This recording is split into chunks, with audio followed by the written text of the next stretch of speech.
everybody, welcome back to Tiny House Big Magic. Today the documentary is about the framing process.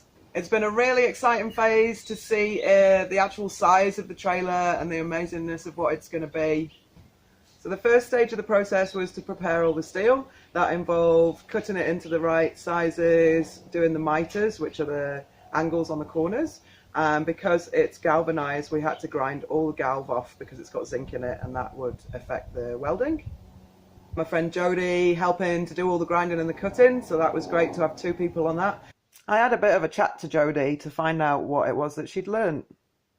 Well, I've learnt the names for a lot of equipment and a lot of building terminology. I didn't even know wrapping what wrapping a building meant, and I've found out about some of this new fabric.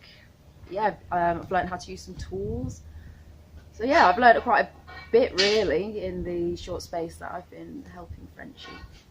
While we were doing the grinding and the cutting, Mr. Pickles was doing the welding up of the frame.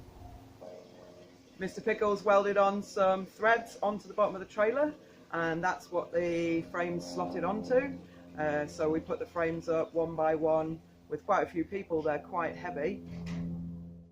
So as the frames are getting welded, there's welds that are coming up from the top of the frame. So after that, you then need to go around with a grinder and grind it all smooth so that everything on the outside sits nice and snug.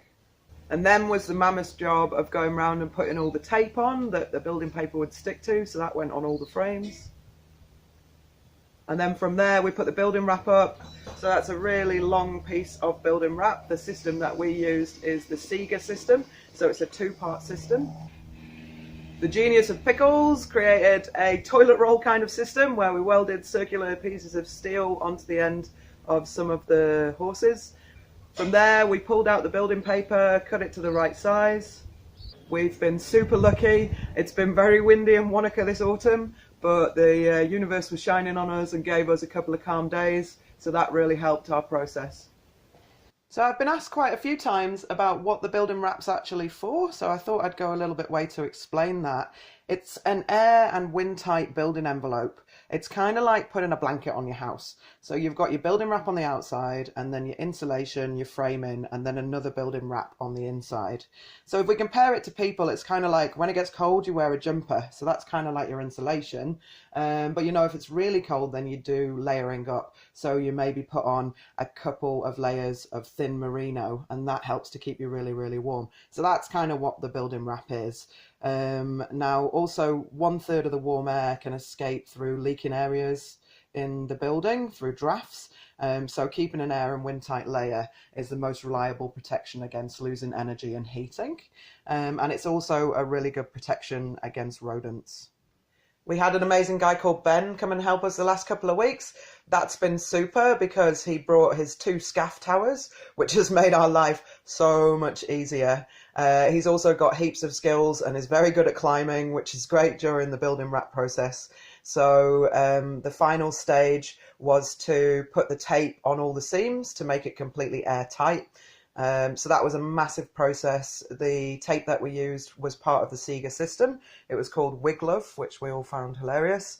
And the boys were amazing. Mr. Pickles and Ben were up on the scaff tower, and they sealed all the joins, did beautiful hospital corners, and got really OCD on that process, which when it comes to wrapping a building is a really good way to approach it.